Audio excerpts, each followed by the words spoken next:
Pittsburgh Steelers still fighting for Tyler Boyd as of the time we're recording this, which could change, in 10 seconds after we get off here. Who knows? Fighting for Tyler Boyd with the Kansas City Chiefs and the New York Jets. If they don't get him, there is another name that emerged as of yesterday, reinstated to the NFL or applied for reinstatement to the NFL. Former New York Jets, Tennessee Titans wide receiver Cory Davis. Everybody immediately linked him to Arthur Smith. Oh, his best years were in Tennessee with the Titans under Arthur Smith. That could be a move. He's 29 years old. He missed last season, stepped away from football for personal reasons. Looking to come back.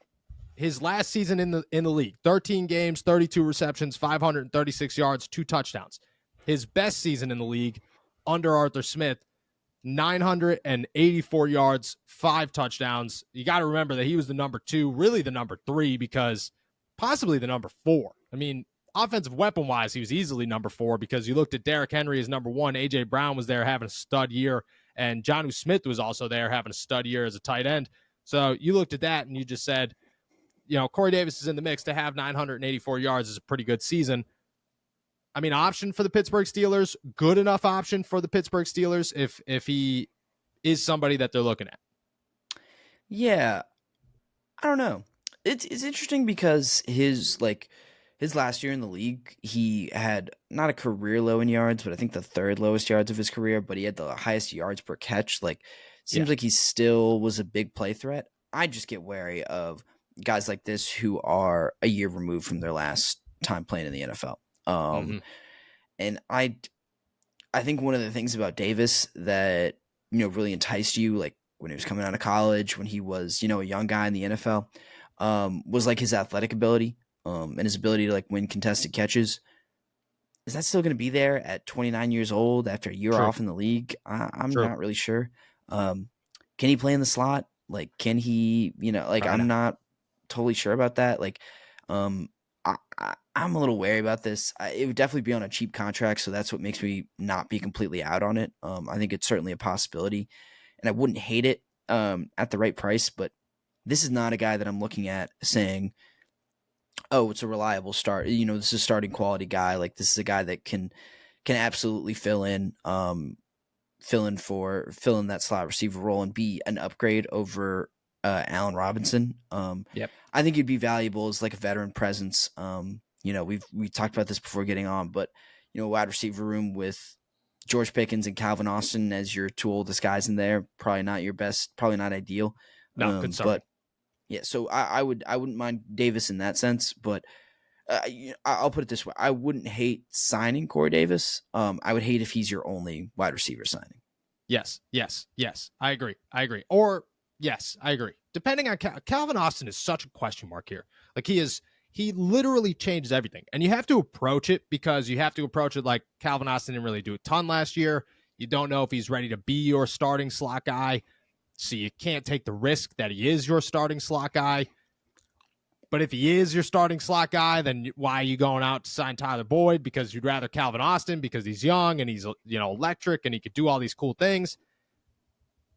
That brings so many questions into that. Because if he is ready, and you can't approach it like he is, but if he is, Cory Davis is a great signing. He makes a lot of sense as that backup outside option to George Pickens and whoever else they draft. They don't really need a 3rd slot guy, or a 2nd slot guy. And if you do need a 2nd slot guy, you could go find a 2nd slot guy somewhere, whether that's deeper in the draft, whether that's Pat Freiermuth, whether that's Connor Hayward. There are plenty of options to go get a 2nd slot guy. If he's not ready, then you need a slot guy now. And Cory Davis is a terrible signing because why would you waste your value or your funds for wide receiver on an outside guy that is just going to be a backup and you still don't have a starter and you're pretty much in the same spot. You've just added somebody. And don't get me wrong, he's definitely an upgrade over Miles Boykin, but I don't know if it makes sense. It in the sense of, can Arthur Smith get the most out of him? I 100% think that he could. And I 100% think that if Arthur Smith is sitting around saying, go sign that guy, I'm listening to him saying, yeah, go sign that guy. But I don't think he's my top option. I think you need a slot. I think 100% you need a slot in free agency because you're not going to go draft one. You're going to draft an outside guy. Corey Davis isn't that versatile, and that concerns me. Now, if you're going to go sign Tyler Boyd for whatever, and then you're going to sign Corey Davis for like $1 million, $2 million, cool. I'm all about that. You know, if you're going to make both of them, and then because at that point, Corey Davis is sitting here going, I know for a fact I'm the third outside guy, and I might end up being the fourth outside guy depending on how good Calvin Austin is. And that's okay because I signed for $1 million and I took a year off next year. But if you're not going to get both, I think that's concerning. Yeah, I completely agree. I also will say we did this with Ryan Tannehill. I'm a little concerned about the whole like Arthur Smith retread thing. Like I'm not in on just saying, well, this guy was good 4 years ago with Arthur Smith as his offensive coordinator. Like I don't like that. That's like I feel like we've done that a couple times with like we like the royal. Yeah, it's like 4 years ago he's great with Arthur Smith. Like I'm not really about just saying like, oh well, he'll definitely be it. Like Arthur, like you said, Arthur Smith could get the most out of him. What is the most out of him right now at this point in time? You know, that's true. That's the only thing that concerns me about it.